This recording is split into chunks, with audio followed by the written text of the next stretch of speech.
Fueron 16 horas de discusión, una intensa batalla con pancartas en tribuna y la Cámara de Diputados terminó aprobando esta madrugada y sin cambio alguno, por supuesto, sin moverle ni una coma, el dictamen de la reforma a la ley de la industria eléctrica. ¿Cuáles van a ser las consecuencias? Vamos a entrar en detalle. Le agradezco muchísimo a Víctor Ramírez, vocero de la plataforma México Clima y Energía, que nos acompaña hoy para poder profundizar en este sentido, en el tema. Víctor, por favor, bienvenido. Cuéntanos qué te pareció la discusión de ayer en la Cámara de Diputados. Quedó aprobada y sin moverle ni una coma esta ley.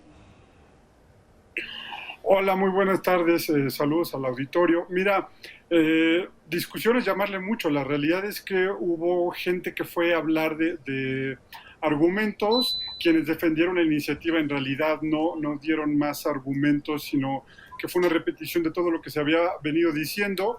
Y yo quisiera rescatar las palabras que dio el diputado presidente de la Comisión de Energía, que dijo que había habido un parlamento abierto, que los argumentos a favor de la iniciativa se habían tomado en cuenta, pero los argumentos en contra de la iniciativa no se habían considerado porque ellos tenían mayoría. Entonces, lo que nos están diciendo es que legislaron por órdenes del Ejecutivo y en realidad no hubo un balance de los beneficios que pudiera haber aportado esta iniciativa, que yo todavía no los encuentro.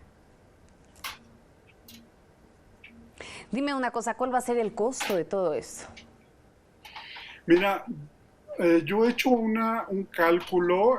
Hay 4 modelos de participación en el sector eléctrico de parte de privados. Son subastas, mercado eléctrico, productores independientes de energía y autoabastecimiento. Tan solo de subastas y de mercado eléctrico he podido calcular que hay alrededor de 61,000 millones de dólares de indemnizaciones que tendría que pagar el Estado mexicano. Eso significa 1.22 billones de pesos, es más o menos el 30% del presupuesto de egresos de la Federación del año pasado. Entonces, estamos hablando de una cantidad millonaria que debería de pagar el Estado mexicano de indemnizaciones si esto termina por consolidarse, como parece ser que puede darse, ¿no? Híjole, pero lo que de pronto llega a sorprender es que verdaderamente con estos cálculos no se haya tomado en cuenta tanto por parte del gobierno federal como de los propios legisladores, ¿no? Ahora bien, dime una cosa, Víctor, ¿cuál es el futuro de las energías renovables en México? Y te lo pregunto porque de pronto justo hoy me topaba con el seguimiento que se está dando a esta reunión bilateral entre Estados Unidos y Canadá. Justin Trudeau y Joe Biden se sientan a platicar y justamente hablan de la forma en la que se le va a hacer frente a este cambio climático, ¿no? Se ponen una meta sumamente ambiciosa y dicen que por ahí del 2050 pretenden llegar a 0 emisiones. En este sentido, en este contexto, pues, ¿qué nos espera en México con esas energías renovables? Porque, pues, la vara que nos están poniendo para medirnos es sumamente alta.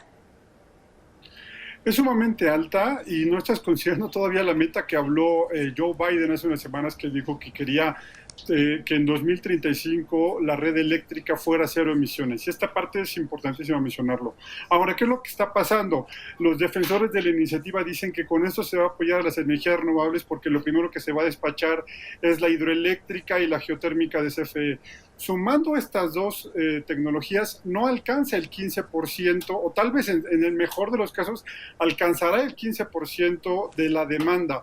Entonces van a requerir otro tanto, y lo siguiente que va en el despacho, o lo siguiente que se va a recibir en la red, van a ser los ciclos combinados y las termoeléctricas de CFE, que tienen 2 características. Uno, las termoeléctricas son lo más contaminante que hay. En muchísimos países de Europa y en el propio Estados Unidos ya el combustóleo no se usa para generar energía eléctrica, y menos uno como el mexicano con un altísimo contenido de azufre. Y por otro lado son los más costosos, que van de más de 1,100 pesos el megawatt hora hasta 1,900 pesos el megawatt hora, mientras que las renovables en México, producto de la reforma de las subastas, entregan la energía sin ningún tipo de subsidio a 381 pesos cada megawatt hora. O sea, es menos de una tercera parte del costo total que tendrá, que tiene CFE, y esas se van a mandar después sin certeza de que se reciban en la red. Por lo cual yo no veo un futuro halagüeño para las energías renovables en México y tendremos un atraso. Y para terminar esta parte, hay que decirlo, las energías renovables no solamente se están adoptando en el mundo por asuntos de combate al cambio climático, sino porque al no usar combustibles y ya la tecnología es mucho más barata que hace 10 años, son mucho más barata, es mucho más barato, generan competitividad, apoyan a la industria y al propio usuario final como nosotros para tener costos de energía más baratos. Si no hacemos eso en México, nos vamos a ir rezagando poco a poco. Y fíjate que mencionas una parte importantísima, ¿no? Apoyan al usuario final. Justamente a eso quería llegar, Víctor, porque pues sin duda la gente es que, sin duda el asunto es aquí, ¿qué es lo que va a pasar con la gente que de pronto terminó invirtiendo en cuestiones como celdas solares, ¿no? Para poder aminorar un poco el costo de la energía eléctrica en sus domicilios. Empezaron a ver que la energía eléctrica les estaba llegando carísimo, decidieron hacer su ahorrito, pusieron ahí unas celdas solares y demás. En este sentido, ¿ellos se van a ver afectados a raíz de lo aprobado? Excelente pregunta.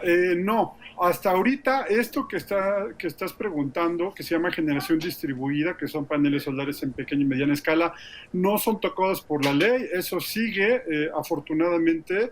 Y si no siguiera, la realidad es que muchos ciudadanos ya están viendo la forma de instalar paneles solares y poner baterías.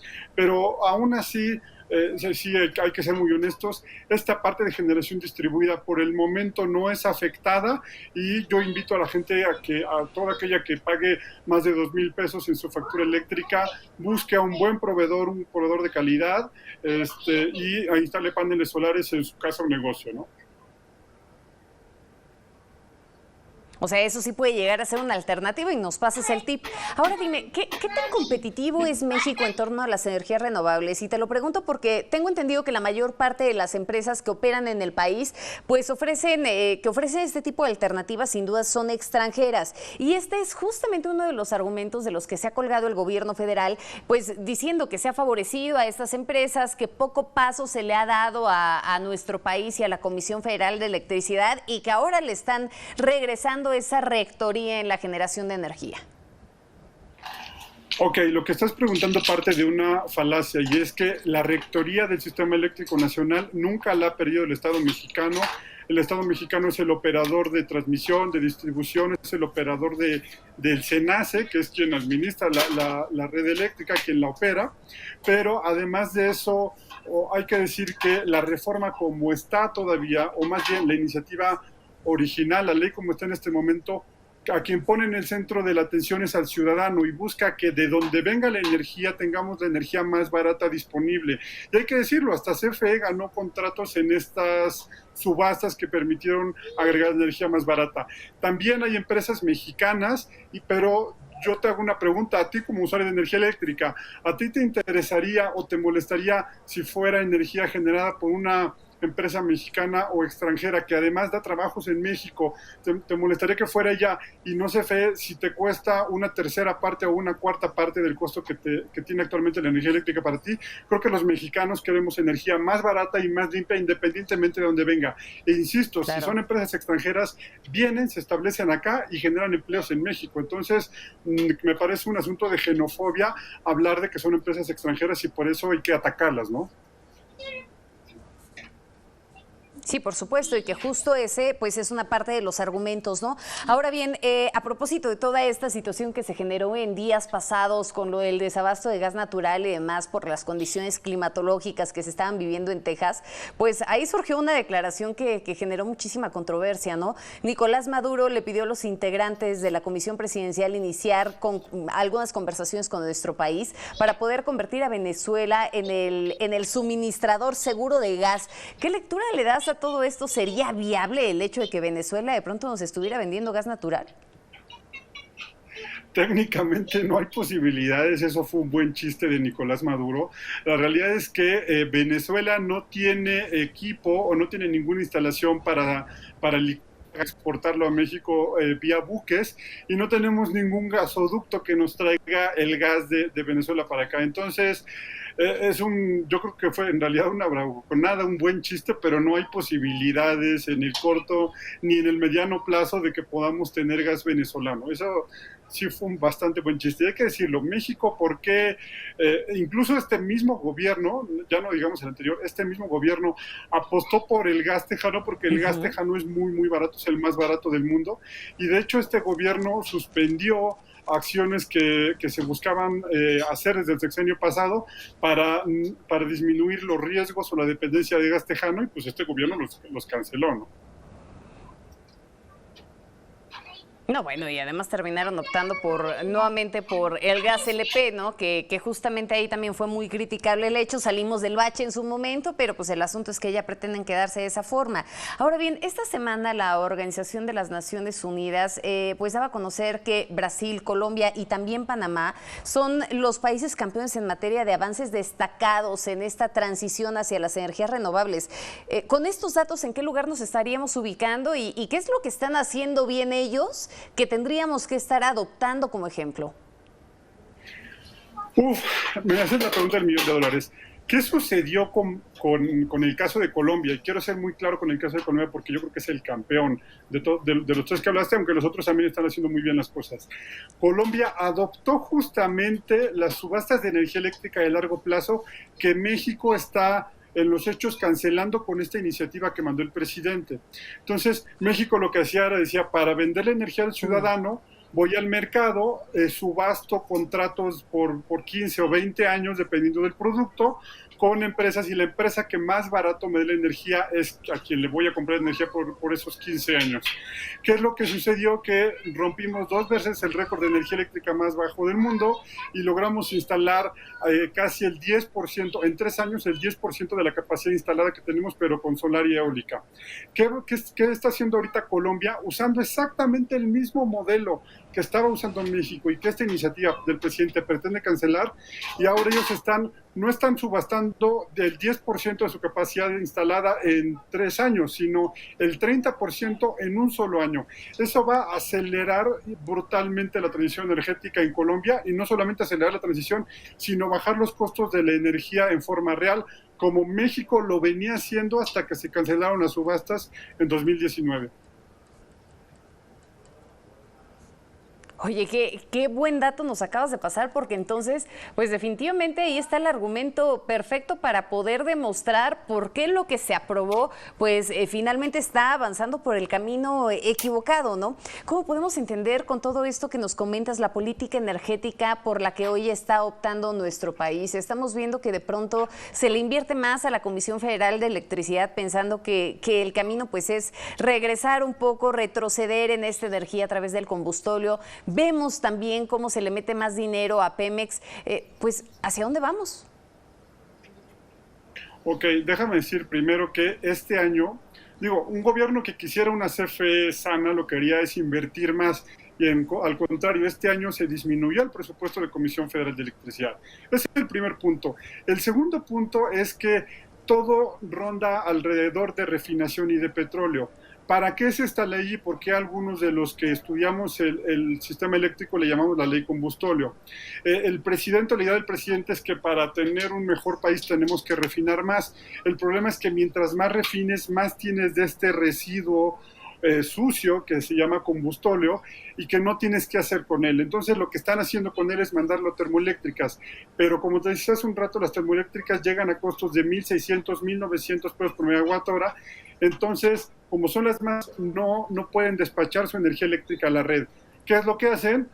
Ya intentaron cambiar por debajo de la ley 2 veces el despacho para que entraran forzosamente las termoeléctricas. Como no lo lograron ahora, cambian la ley para que CFE pueda seguir quemando combustóleo y mantengan en operación a todo lo que puedan la refinación, aunque está demostrado que México o Pemex, mientras más refine, más pierde dinero. Pero es la idea del presidente, creo que es correspondiente a otro siglo, no es correspondiente a la actualidad, pero así lo ve él, ¿no?